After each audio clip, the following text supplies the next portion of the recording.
Welcome to Scandal Water, where the tea is hot and the conversation lively. Your hosts, Candy And Ashley will discuss a peculiar story somehow related to the entertainment industry.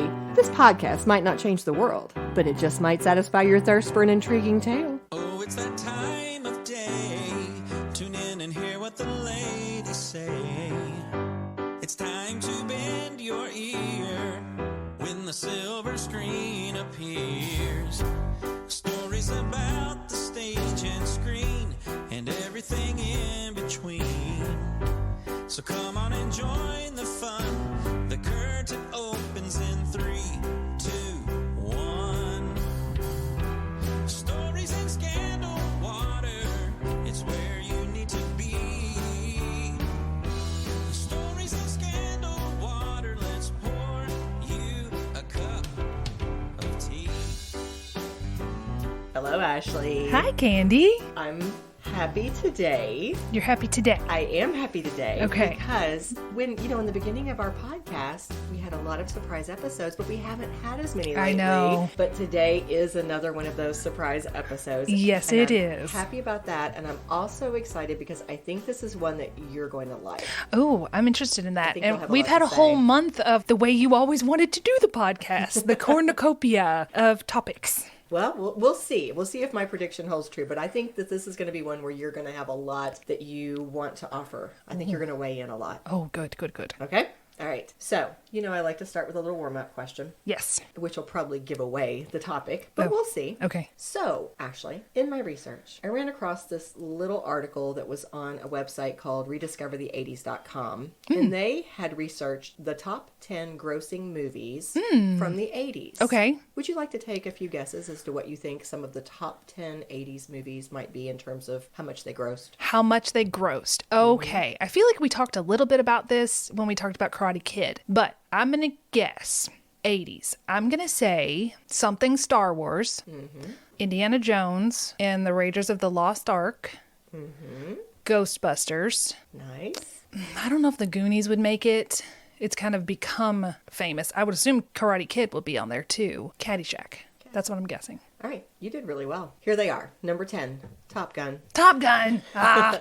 Number 9, Indiana Jones and the Temple of Doom. Yep. Number 8, Back to the Future. Back to the Future, of course. Yes. Number 7, Beverly Hills Cop. Number 6, Ghostbusters. 5, Raiders of the Lost Ark. 4, Batman. 3, Empire Strikes Oh, yeah. Back. Batman came out in 1989. See? Yeah. Number 2, Return of the Jedi. Number 1, E.T. E.T. Oh, I forgot about E.T. So I asked this question. Yes. Because obviously it's going to relate here in a second. Do Okay. you have a guess yet? I don't. Oh, No. I'm surprised. Okay, No, unless well- it's just like top movies of the 80s. Okay. All right. Well, we'll keep going then. Okay. We'll see. Did I ever tell you I had a dream that I time traveled back to the 80s? No. I did. It was recently, well, not too recently, but within the last several months. And it was a very detailed dream. It was Back to the Future-ish, where we were driving on a road. And when we made the turn to go toward our home, it was like when you turned there, you went back in time. And I had this whole scheme figured out in my head how I was going to get in contact with my mom. Oh, so the point was you needed to get back to your current life? No, the point was to tell them where I was Oh, because I didn't know how to get back. But I decided that because my grandparents lived in this certain place and they had this certain piece of furniture that had been there forever and it was still there today, that I would go and write a letter and leave it in this piece of furniture so that my mom would find it. So when I told her, I actually woke up and told her, if I ever disappear, here's the where you plan. look. That's exactly right. Yes. Oh, that is so funny. Yeah, I had a Wow. plan. Okay, so basically you dream in storylines as I well. did, yes. Yeah. I had another, it's crazy. I do. I dream in storylines. And usually I will wake up right before the danger. Like, Interesting. right before it. Okay, now I just have to follow this out. Since you knew you were in the 80s, Yeah. were you like in really fuzzy hair? No, and I was neon like, colors no, and- I looked like I look now. And it was Brian and I, and we were in the car, like the little Sonic, and we're driving through and everybody's looking at us like, who are these people from the future? And we're driving really slowly. I was like, oh my gosh, we're going to be stuck here. And then I was thinking, thinking, this could not be too bad. But then I thought, oh, all the writing I want to do, I won't have the internet to look things up. I have to actually have knowledge. But then again, the things that you would, like Back to the Future, the things that you would know that hadn't come out yet. Right. I don't know. Well, as we've discussed before, I know this has come up. We've talked about the fact that there is so much 80s nostalgia. Like, people are really into the 80s right now. Even my kids, they've talked about in high school or college, there have been 80s parties or 80s music has come out to be certain songs to be popular. Oh, yeah, the one from Stranger Things. Yeah, Kate it's now Bush's song. Yep, it's now on the regular channel. That's exactly right. And so I was thinking about, why do I think that the 80s are so popular? And of course, it's fun. I think it was so colorful and so upbeat. Even the music videos, you think about everything was always kind of like neon that. colors. Yes, boppy and bright. And I think I've shared this before in an episode. I have this theory that retro's always cool. Like, oh, yeah. that it's always a thing that people, for example, when we were talking about Happy Days, we were saying it was cool at that time. For the 50s. Right, to be looking back at the 50s. Well, I came across this Newsweek article that was speculating about why they think the 80s are so popular right now. And I thought this was intriguing because they tried to analyze 3 factors that they thought were behind that. One, they said that there was a lot of innovation in the 1980s film industry, so therefore their films stood out, and they have some unique films, and that's one of the reasons they think the 80s is popular now. This one made total sense to me. In fact, I think this piggybacks on my theory of how retro is always cool. They said that it's kind of a thing when you're young, and then you grow up and you get to that time that you're artistic and you're creative and you're now in the workforce, that you will bring out your nostalgia factors. Oh. So the people who are creating films right now are going back to when that makes sense. That are pulling from their childhood. Yeah. And so a lot of the 80s is because they're making movies or films or songs or TV shows or whatever it may be that are based in the time. And it's interesting because if you didn't see the Goonies as a child and grow up with the Goonies, adults that watch it now for the first time aren't as drawn to it as those of us who watched it over and over when we were kids and identified with them. They were our age. Right. Like they are family to you. Like they are people to you. Yeah. Yeah. And of course, the last reason they identified is that there's always a little bit of a fear of gambling on something new. Sure. So if you're out there and you're trying to create new films or shows or whatever, rebooting something that's already out there or stealing ideas from something that already exists that was popular, that's just kind of an easy thing to do. So that's what Newsweek speculated. All that to say, you predicted it. I probably did. without even realizing it. What? This episode is focused on Stranger Things. Stranger Things! Yes. Oh, cool. Yes. Awesome. Because Stranger Things is basically a love letter to the 80s. Yes, it That's is. what it is. Oh, those Duffer brothers. Exactly. So as probably all of our listeners know, season 4 came out not too long ago. Did you binge it like I did? Of course. Yes. Yes. And I thought it was a good season. It was very good. I liked it better than season 3. Yeah, season 3 is probably my least favorite because they did I felt like the whole moonlighting vibe between Joyce and Hopper was just sort of forced. Yeah. Them fighting, and that's not who they are. I didn't like that part of it. And then I guess we need to say spoilers, right? I don't think we have to. Okay. Well, the part where the little Russian kid got killed was sad. Just they're always sad, but that just seems so senseless. Yeah, there were certain things that, Well, as we've said, season 4 just came out, and this show has been going on for years now, and it has not slowed down a bit. In fact, it's bigger than ever. When I started doing my research, I did not realize just how big it is. But it's humongous. Here's a little piece of data that I think illustrates it. It said that Stranger Things' latest season is Netflix's most popular English language TV series ever. It tracked 1.15 billion hours that were viewed in the first 28 days that it released. Wow. Yeah. And even before season 4 premiered, it was actually 3 months before that, Netflix and the Duffer brothers, Matt and Ross Duffer, the twins who created the show, they had already confirmed that there would be a 5th season. In fact, the Duffer brothers had put out an open letter that announced that it's going to be over. Yes, that series 5 was going to be the finale. And here was a statement from that letter. Quote, 7 years ago, we planned out the complete story arc for Stranger Things. At the time, we predicted the story would last 4 to 5 seasons. It proved too large to tell in 4, but as you'll see for yourselves, we are now hurtling toward our finale. And they assured us in that letter that season 5 is going to wrap up all the stories of everybody in Hawkins, and they put out the teasers that there will be some follow-ups even after Stranger Things I think they're ends. going to branch out and do different. They said, I read something that said they have an idea for not a spinoff. I don't know the right word. It may be a spinoff, but no one has been able to guess it except for Finn Wolfhard, who plays Mike. Really? He was able to guess what it is, but they won't say what it is. That I saw the same thing, that they had put out the teasers. In fact, here's a quote. There are still many more exciting stories to tell within the world of Stranger Things. New mysteries, new adventures, new unexpected heroes. And a CNN article just from this past July definitively announced there will be a live action Stranger Things spinoff. Well, yeah, why wouldn't there be? Right. That would be foolish. So much money. So much money. Foolish. But I loved how they ended their letter with this, I guess, bringing us back to what's in front of us. Here's the quote. But first, we hope you stay with us as we finish this tale of a powerful girl named Eleven and her brave friends, of a broken police chief and a ferocious mom, of a small town called Hawkins, and an alternate dimension known only as the Upside Down. Yeah. So I love it. Yeah, such nice wording, too. Ugh. David Harbour told GQ in an interview that they're really pushing, hoping that season 5 will come out in 2023, but it really could be 2024. We don't know. I know, that's the worst part of it, is you wish it could get out faster so that that momentum stays. It's hard when you wait so long between the stories. Yeah, absolutely. In fact, it's funny because as I was doing all this research, shout out to Entertainment Weekly, because I pulled a lot of information from them. They have covered Stranger Things so much, but because this has been spread across so many years, they would have to do whole recaps before the new season came out. They would be like, okay, just to remind you, here's what everything happened. that happened, which was helpful to me because I was trying to remember all these different seasons too. But yeah, it's been a lot. It's been a lot of years. So I thought it would be fun for this episode if we went back to the beginning and talked about, some of the behind the scenes, some of the interesting little trivia about the first season, but then also touched on the other three as well. Just basically,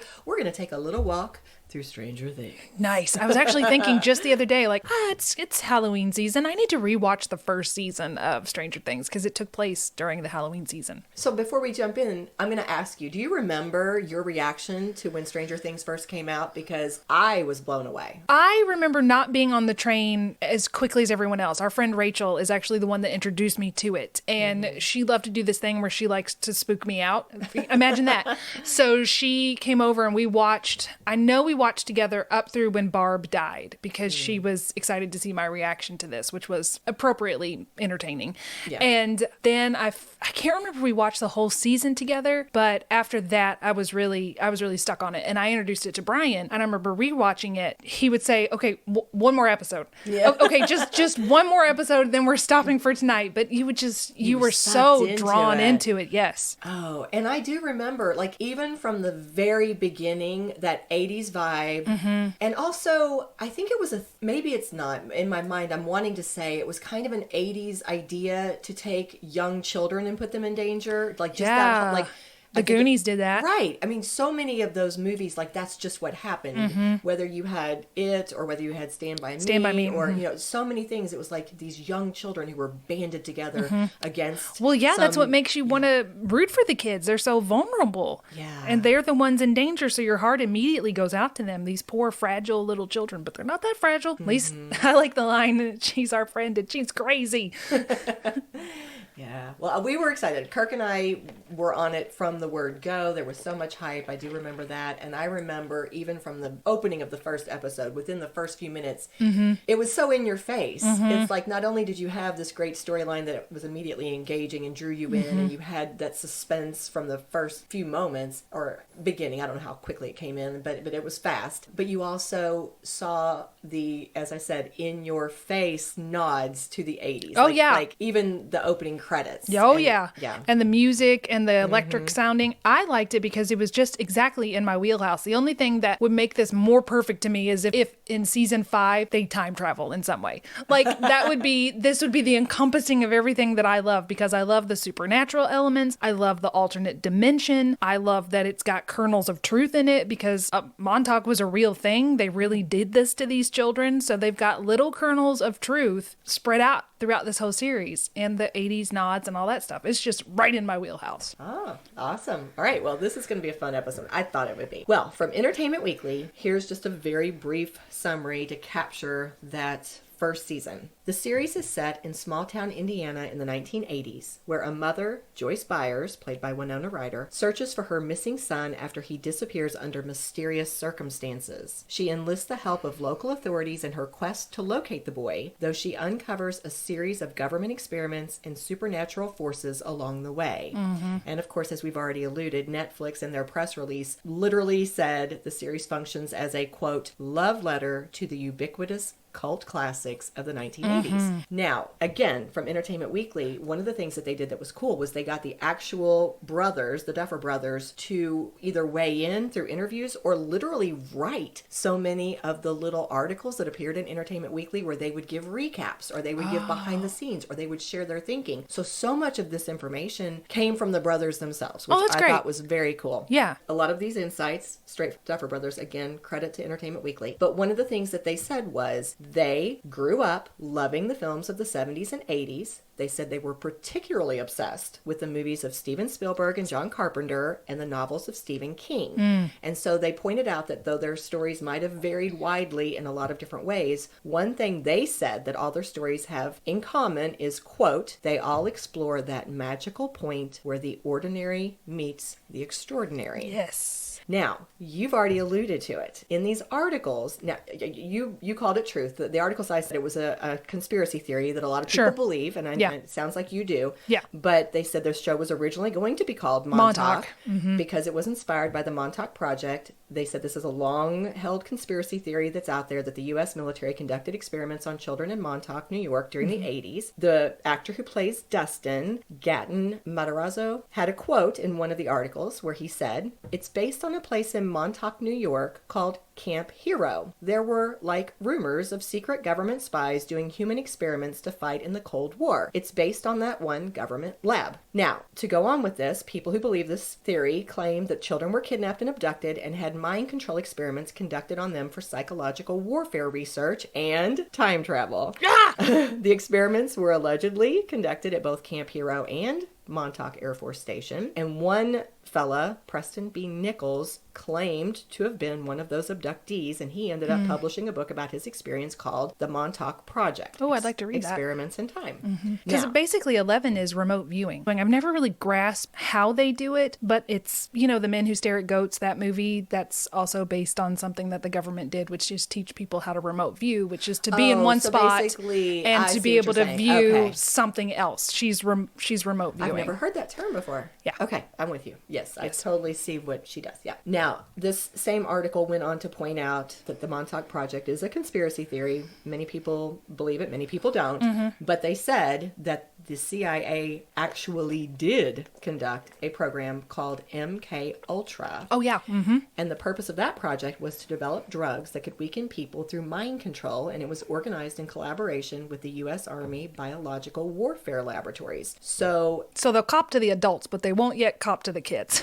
Well, we did tests on adults, but we're not going to tell you we did the kids yet. So what it says is that knowing that the Duffer Brothers based it on these two things, you can then, of course, see it in the Stranger Things plot lines. It's pretty MK Ultras obvious. is like when you say a key word and the person does something and then they don't remember doing it. Yeah. Well, and I didn't read very much. It was very superficial, but I think it was also that idea of giving psychedelic drugs or, drugs to try to control. So the brothers went on to talk about casting. I thought this was fun too. They said that they knew they needed a great casting director because it was a big job. They brought on Carmen Cuba, and they ultimately auditioned 906 boys and 307 girls in order to get their cast of the kiddos. Okay. They made the kids read select scenes from the first episode of Stranger Things and also a few classic scenes from Stand By Me. Oh, interesting. Because the brothers felt that it was a film that features not one, not two, but 4 of the greatest child performances in film history. Now, isn't that cool? That is very cool. They finally, after they'd kind of narrowed it down, they flew the finalists to Los Angeles, and they had those kids read together to test their chemistry, and then ultimately that's how they came out with their cast. So they'd already put the kids in contact with each other. They pointed out the kids did come from all over the place. I believe the character who plays Dustin, Gatton Matarazzo, Caleb McLaughlin, who plays Lucas, and Noah Schnapp, who played Will. I think they were all three from New York, but you had Finn Wolfhard from Canada. Gatton and Sadie and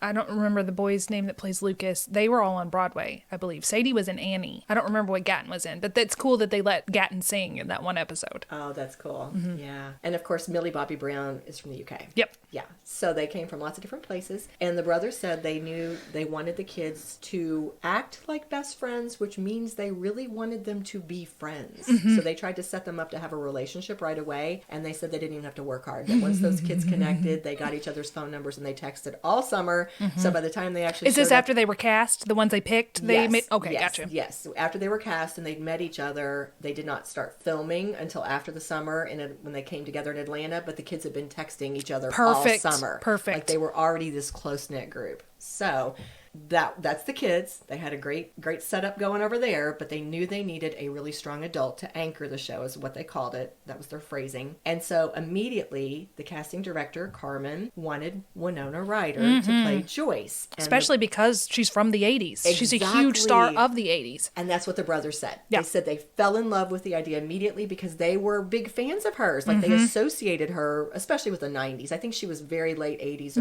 90s. Now, David Harbour, of course, it was a tiny bit of a different story. They really liked him. He plays Chief Jim Hopper, referred to as Hopper many times in the show. They said that he was very much an actor's actor. He'd never really been a leading man, but they wanted to change that. And they said David did too. And David gave some quotes at one point in an interview. He said he loved the character Hopper because he feels the role harkens back to an old school type of Hollywood hero. That was his quote. He said that Hopper is not a superhero. He screwed up and he screws up a lot. And he's not afraid to make a jerk of himself. And he solves problems with both his brains and his fists, which he feels is like Indiana Jones. And one of the first things David said when he got cast in that role was he wanted to wear a hat. And he wanted to wear it all the time, and he knew a hat maker that could make it for him. Wonderful. Yes.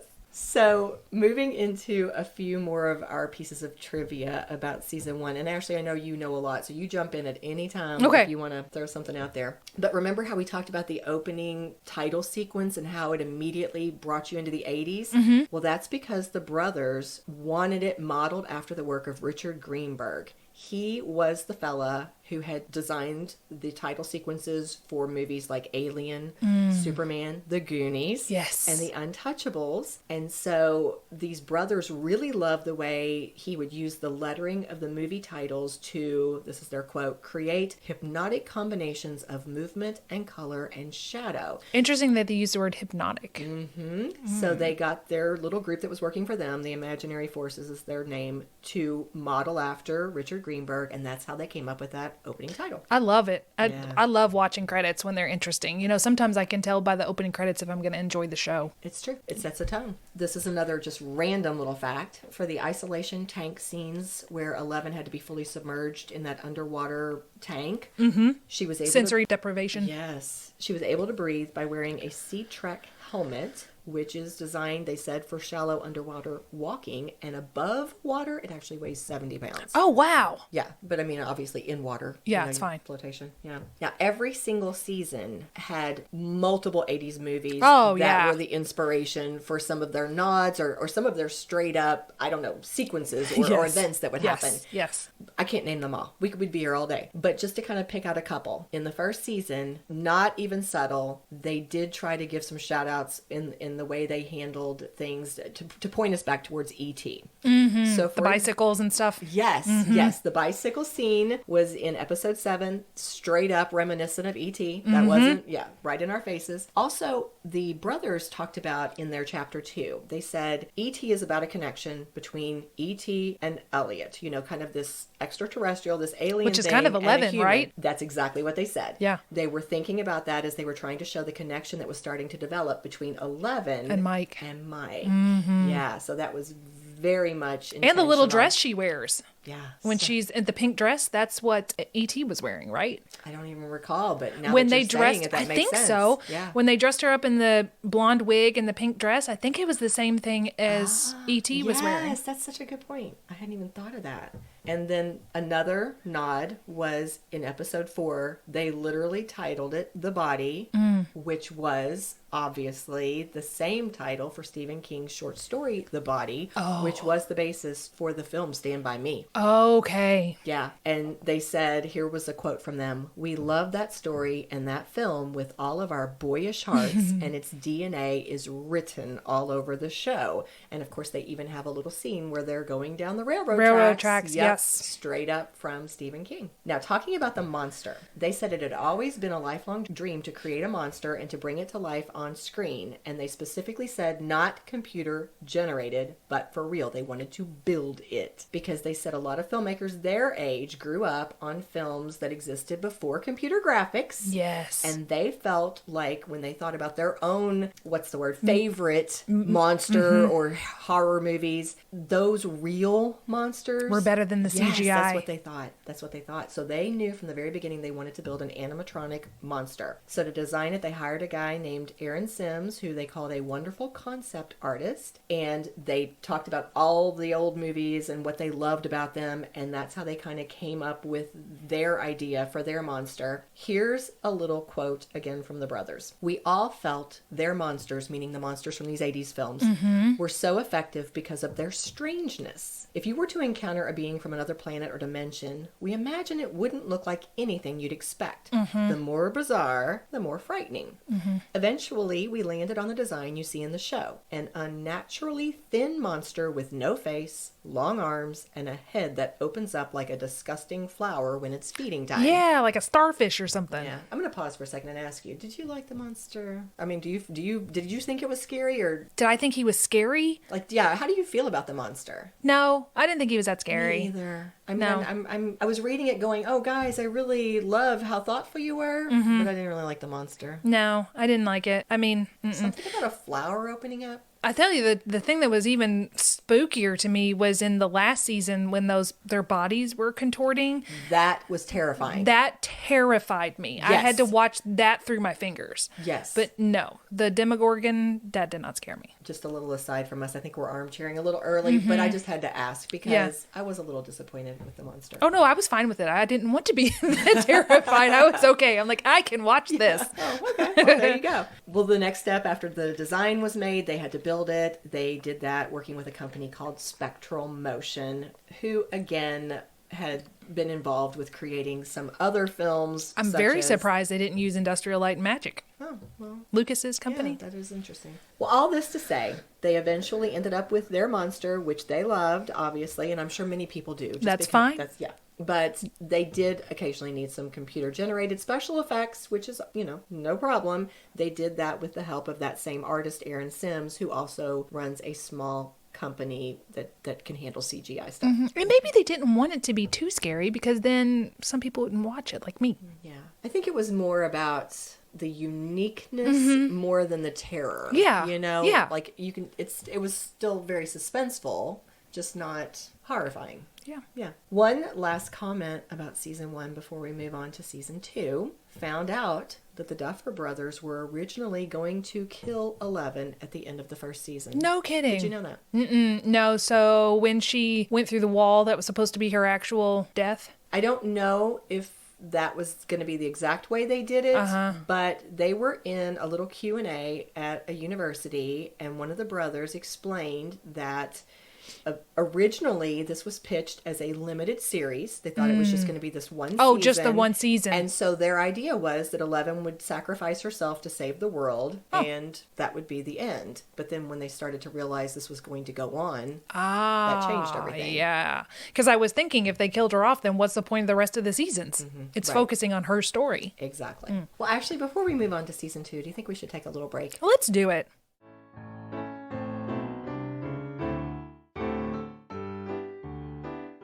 All right, we're back to talk about season 2, which is probably one of your favorites because it added Sean Astin. Yes. Oh my goodness. Bob, I figured. I know. I had to take a breather. When he died, I had to walk away. I had to shut it off because I got so emotionally overwrought Yeah, because so sad. I don't want to be in a world where there's no Sean Astin. I just didn't. I was like, Bob. Well, it was my so goodness. funny because the whole time I kept going, is he really? I did too. Evil, or I is he, did is he too. really that sweet? He's really that sweet. And then once you realized that, then you were even more traumatized I to know. lose him because I you were know. like, he really was that good. He really was just a good He guy. loved her that much. He did. And then All right. it was really upsetting. All right, well, to back up for just a second, here's a brief summary to remind us what season 2 was about. And by the way, it came out in 2017. Crazy. I know. It says season 2 introduced a new evil, the Mind Flayer, or the Shadow Monster.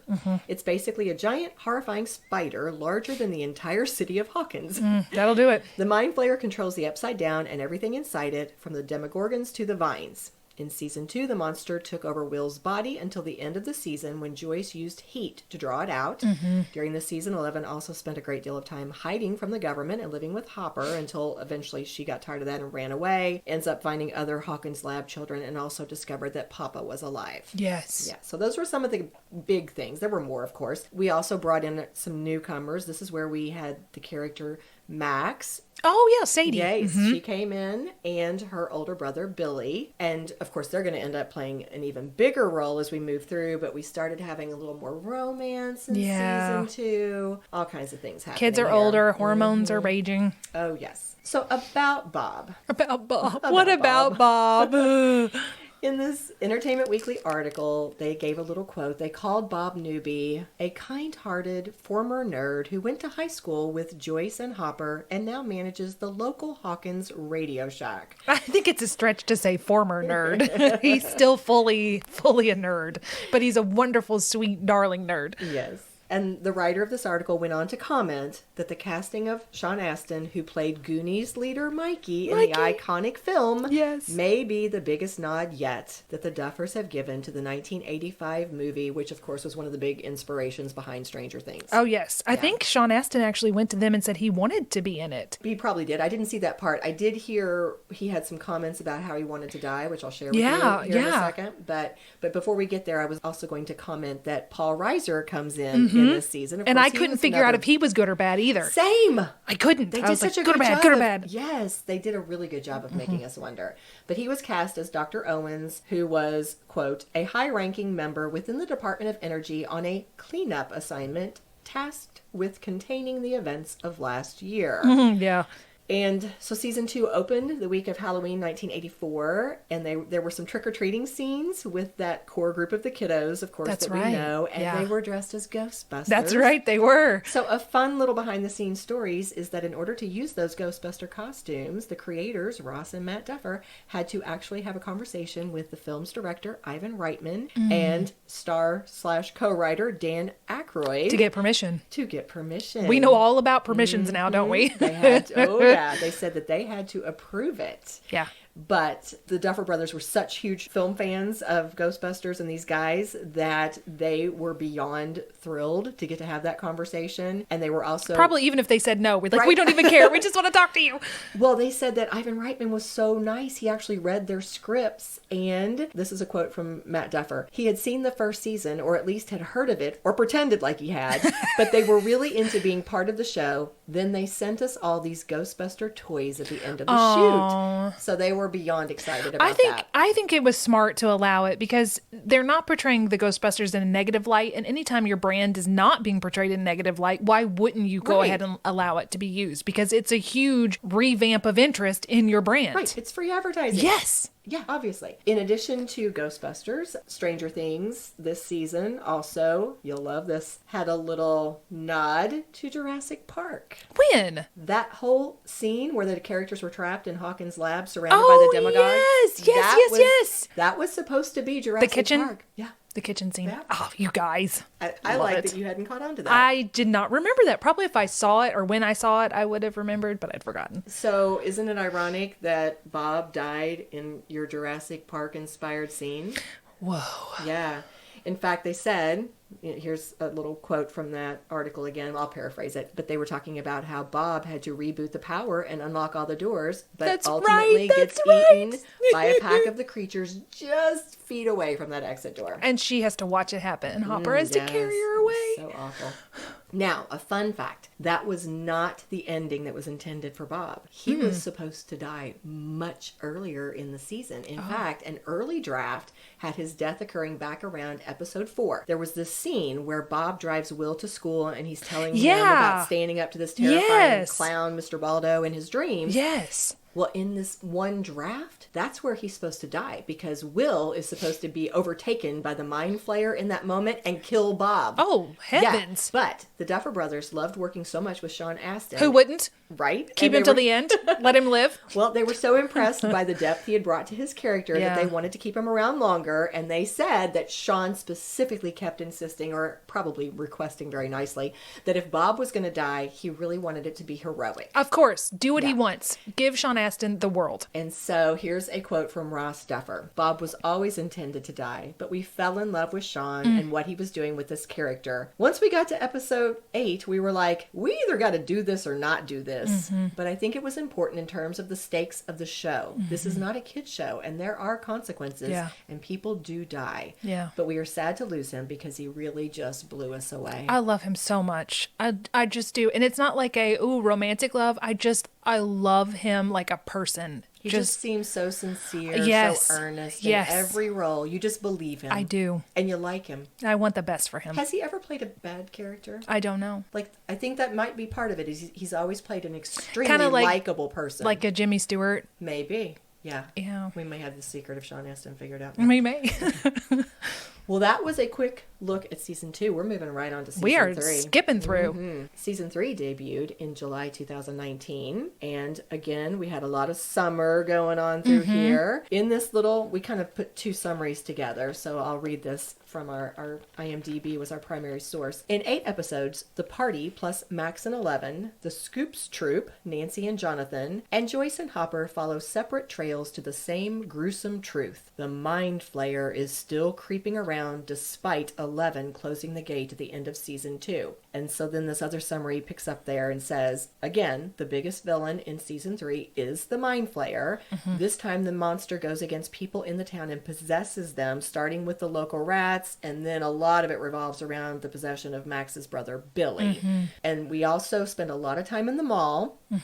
There's, in fact, the massive battle that occurs in the mall, and definitely giving spoilers, guys, but Billy ends up dying so that the Mind Flayer can be destroyed. And we end it with Hopper appearing to be dead, but then there's a teaser post-credits that reveal he's being held in a Russian prison. Yeah, they couldn't kill off Hopper. We all knew it. You just couldn't. I didn't even believe it in the moment. No. I did not get emotional because I was like, they're not going to kill him off. No, he's going to make it. The last thing that you must remember is that at the end of season 3, 11 had lost her powers. Right. Which was supposed to be the big, cliffhanger for season that's 4. right. And at the end of the season, she had also moved away to California with Will, Joyce, and Jonathan.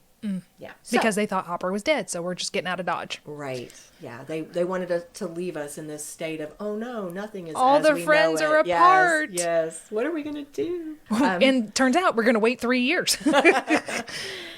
So a couple of behind the scenes things that are interesting about this season. They had, I didn't remember this until I saw it. They had Sean Astin return to film that brief cameo at the start of season 3 rather than they were doing a little flashback scene of him with Joyce. And they started to say, where he was like, I don't even recall what it was. I don't either. It's been a while. But they said that they were going to just try to pull some old footage. And then they were like, you know what? We want him to come back. Well, yeah. So here's what they said straight from Matt Duffer. Sean was really great and gracious. He flew in for 1 day to shoot that scene with Winona. We had talked about, we can just flash back to them dancing or whatever, but we really thought it would hit a little bit harder if there was a new moment between the two of them. That was hard too, just having Sean back for 1 day. Winona and Sean are especially close. It just made everybody miss him that much more. Okay, petition for the time travel in season 5 where we go back and we pick up some of these people and we just arrive. Avengers did it. We can do it. Well, they arrive at certain moments and just rescue them. Although I do want Joyce and Hopper to be together. So you've got to come up with a new love interest See, for right- Sean. Well, I think we just have to let Sean go. No. Actually, just let him go. So season 3 is also where we met Maya Hawke. Oh, yeah, I like who Maya. plays Robin, and it took me way too long to figure out that she was the daughter of Uma Thurman and Are Ethan you kidding? Hawke. Just look at her. Well, once you know it, it's Yeah. obvious, but it wasn't like I made that leap, you know. Oh, my goodness. So, and one thing I thought was cute in an Entertainment Weekly interview, she talked about how much fun it was to play against Joe Keery, who plays Oh, they're Steve. adorable. And she said, quote, he was just so wonderful and hysterical and lovely. In fact, they tested them for chemistry, and of course, you know, they had it off Pass the charts. with Right. flying colors. You know, she's probably my favorite Joe from Little Women, with apologies to Winona Ryder. But they did a miniseries very recently, probably maybe around 2017, 2018 PBS miniseries, and I loved her portrayal. Oh, I haven't seen that one. It's very, very good. It's like 3 or 4 episodes. Well, now I want to check that out. You should. Yeah, I had not seen her in anything else before this. I'd seen her in that and She then was saw. a newcomer to me. Another thing that she shared was that the Starcourt Mall was an actual operating mall. Look like the mall from Bill and Ted. Well, I don't know about that, but she said there were people in Atlanta walking through and shopping, like as they were filming. Like her quote was, "There were Atlanta people wandering through shopping at JCPenney," but there was a whole side of it that we entirely refurbished, totally decked out to look like the 80s. Yeah. Had everything you could think of in your 80s mall. The Gap was a gold mine. Nice. So that was her quote. So yeah, they shut off one part of the mall to make it over into this big movie set, and the other part was still open for business. which I think- Interesting. yeah, that is. You could be an interesting. extra. You know those signs. If you walk past here, you'll be in it. I'd be walking past there. I'd be like, doo, doo, doo, doo, doo. The Duffer brothers talked about the fact that they purposefully put Steve in this job in the food court because they wanted it to be a little bit of a funny sign of how far he'd fallen. Oh, yeah. In the popularity Poor chain, Steve. you know. But they also were doing it as a nod to Fast Times at Ridgemont High. Oh, because interesting. in that movie, Judge Reinhold's character worked at a nautical themed restaurant.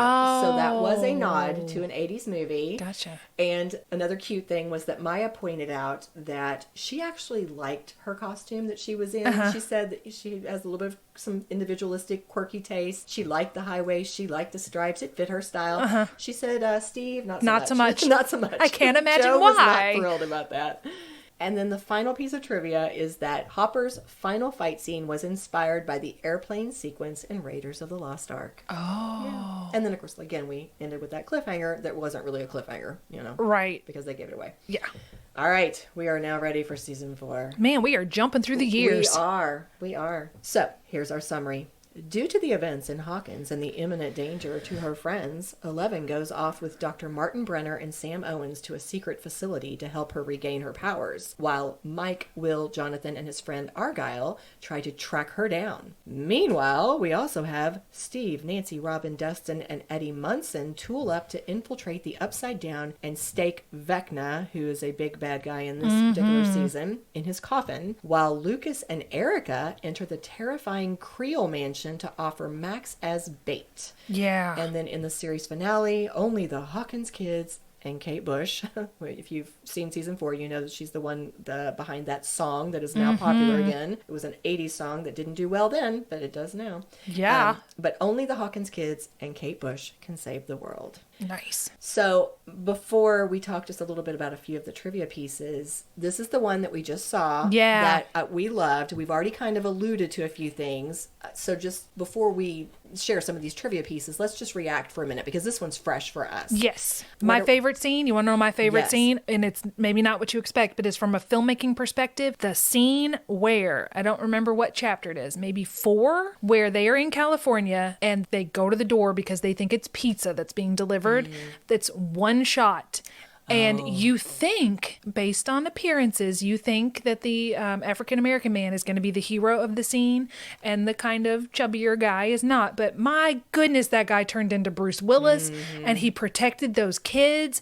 And I just get goosebumps even thinking about it. I loved how it was one shot. I loved the action. I loved the unexpectedness of it. I will go back and just watch that scene. It was so amazing. Wow. Okay. It's my favorite. My absolute, all the way through to where Argyle comes up with the van. Cool. So good. I would not have even thought of that. It I was mean, my I remember favorite. thinking it was a great action scene, Yeah. but I did not analyze it in that way. What I loved was something that we touched on earlier, but just to flesh it out a little bit more. I loved the downright terror that I felt with the way they would Oh my gosh. they would take the characters up into Oh, the air I could not and the way look that at would play that. out, and then they would start breaking. Oh. Kirk and I would sometimes try to identify. We would be like, okay, parts of this are like Nightmare on Elm Street. Oh, parts of the, we would start trying to like name. See, I've not even seen any of those movies to know that connection. I just know it spooked me out proper. Well, it definitely, I think Nightmare on Elm Street was this is me guessing, this is not from research, I didn't see this named, but my take on it is that was probably the biggest influence on this season. And even the fact that they brought in Robert Englund to do a cameo, I think he played Freddy Krueger. Who did he play? Freddy Krueger. No, in the cameo. Oh, remember the scene where the man who's blinded, what's his name? That was him? Mm-hmm. Oh, Yes. well, that makes sense then. I think that was my favorite part because to me it was so scary. Yeah. It gave such a sense of powerlessness. It's like how are you going to defeat this thing? Yeah. How do you come back from this? Yeah. Yeah. Our friend Jaden and I, we were talking about it because it was right during when we were doing theater camp, and we were talking about one of the negatives of this season to us, if I'm remembering our conversation, was too many characters. It was kind of hard because it was almost like they were telling so many stories that nobody really got concentrated on. When we had our earlier seasons, we just had the kids Right. and then the couple of adults. Now we've got all of these people and they're so beloved. You want to give everybody their moment in the spotlight, but that turns out that you have a whole season, but really they only got about 15 minutes and then they only got about 15 minutes. So all the storylines seemed a little thinner. Yes. I enjoyed the season, but that's what I didn't enjoy about it is there was too many people to follow. Yes, I have two different thoughts that I want to follow up with, and they go totally different directions. So I'll say this one first. Unpopular opinion. I know I'm going to have a lot of listeners who want to argue with me on this, but I felt like the whole Hopper Joyce storyline was a little thin. Like Yeah, that's what I sometimes- mean. Sometimes I was just a little like, just move back to the other storyline. You know, I'm not as interested in this one. It's a little goofy sometimes. Let's just With the Murray scale it- lookalike guy and all let's that. just scale it back and like give us more meat and more time with the other story. Yeah, either go rescue him and get that done, and then we just don't see him for a while. Right. Or Yeah, bring him back into this storyline. Yes. Go get him out of there, get him back, and like I think your point is valid. Let's kind of come together.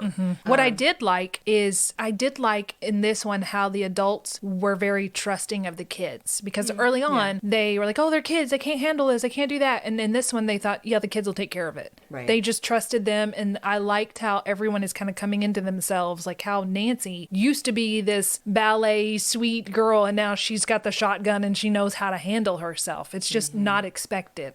All Yeah. of these characteristics. Yeah, lots of relationship changes. In fact, I know that it's been a big thing all over the internet. The fact that Steve is now turned into like the bro and Yeah. the dad, Yes, like especially yes. the dad. That Yes. was the big joke. I think. I love him and Gatton together. They've already said the spinoff is not going to be Steve and Dustin, but I think that would be the most fun. Like, why wouldn't we do a spinoff of those two guys? Well, you brought me to my other point because the bromance, I think, was Eddie Munson with Dustin more so. Don't you think this season? Yeah, it And- was a and- little bit of that's something that didn't quite hit right either because Steve and Dustin had grown so close, and for Steve to be treating him the way he did this time was a little out of character. Yeah, there were some things that I think I keep going back to your word thin. It just didn't quite fit. It was kind of like we just need to do this for the sake of this particular The sake of conflict. yeah, conflict or storyline, so we're just going to make this happen.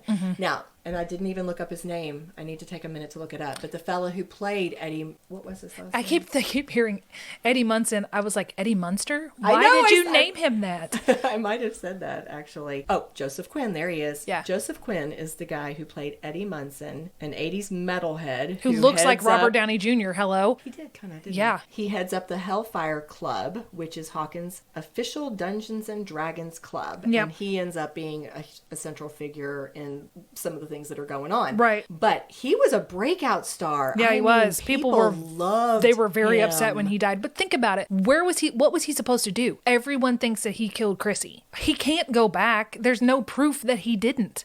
They had to kind of, the same thing with Bob. They had to take him out. It's very, very sad, but they wrote him into this. There was nowhere else for him to go. They wrote him into it to kill him. They did. You could see, as if you stepped out and you looked at it from the writer standpoint, you knew it was coming the whole time. And plus, they brought him in to kill him because they won't kill any of these main characters. They just won't do it. Exactly. Well, picking back up, we've already actually hit on some of my trivia facts, so this will be really quick. But it was Robert Englund of Nightmare on Elm Street who played the recurring role of Victor Creel, who was described in this article as, quote, a disturbed and intimidating man who was imprisoned in a psychiatric hospital for a gruesome murder in the 1950s. That he didn't commit. Mm-hmm. And then Jamie Campbell Bower was the actor who played Vecna. Number 1. Mm-hmm. Now, I did not know that he was Harry Potter's young Grindelwald. I did not know that. Yeah. So this is a fellow who had multiple roles. When did you figure it out that he was that person? Not till close to the end.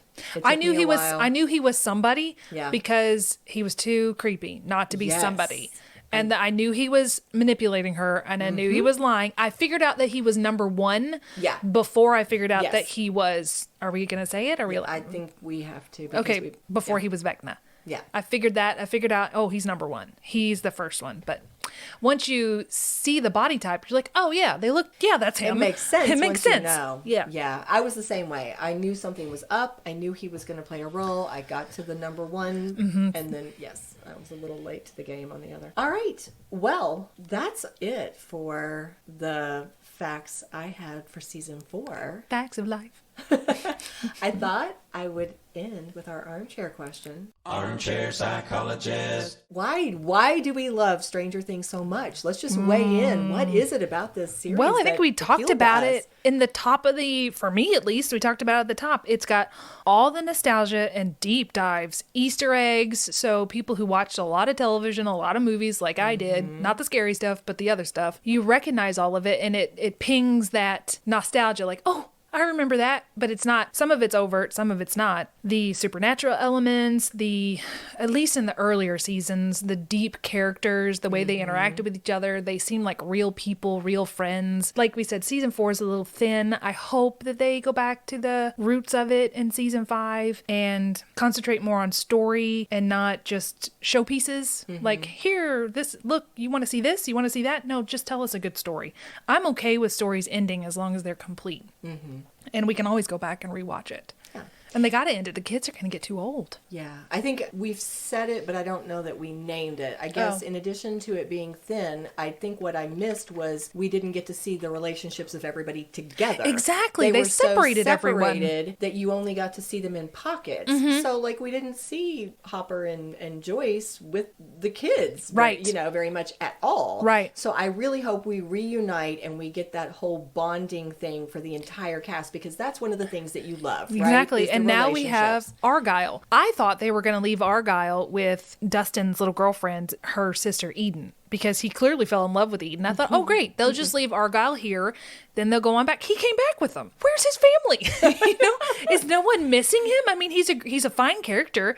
I thought he was the surfer dude. He represented a part of the 80s that was very, it was there. The Bill and Ted kind of characters. The stereotype surfer guy, which is great. But what's he going to do in season 5? What are they all going to do? It's just all of these company of characters. What are you going to do with them? Yeah, find a way to bring this together, guys. Yeah. Another thing that I realized I love about it is we've named so many things, you're right. But I think today in our world, so many of our movies that are, or TV shows, whatever it might be, that are scary rely on graphic, gratuitous violence or over the top things that I don't want to watch. And I think that's part of it, is this almost has an innocence to it. You have the scary stories, but because it's about kids and because it's trying to call on these old 80s movies and because they're intentionally adding humor into it, it also has this feel of innocence and fun, even in the midst of all the horror, you know? Yeah. And I think that that's something that is appealing to me. I agree. Well, as we bring this to a close, you think we might want to cheers those Duffer twins who brought this to life? Yes, cheers to the Duffers. And also Sean Astin. Cheers. Cheers.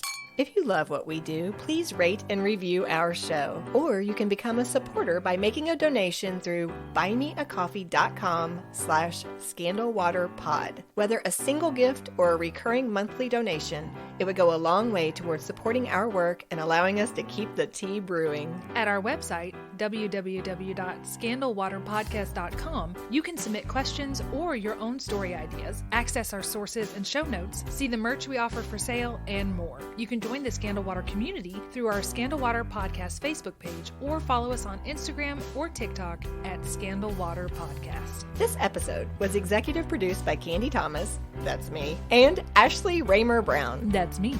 It was researched and written by Candy Thomas and edited by Ashley Raymer Brown. A special thank you to Josh Martin, who wrote, composed, and performed the Scandal Water theme and other music. Matt C. Adams, who created the artwork, and Joshua Reith, who designed our website and provides ongoing technical support. As a reminder, this podcast is purely for entertainment purposes. The thoughts and opinions of the host during each episode of Scandal Water are their own and do not reflect the opinions of any future guests, advertisers, or clearly professional psychologists.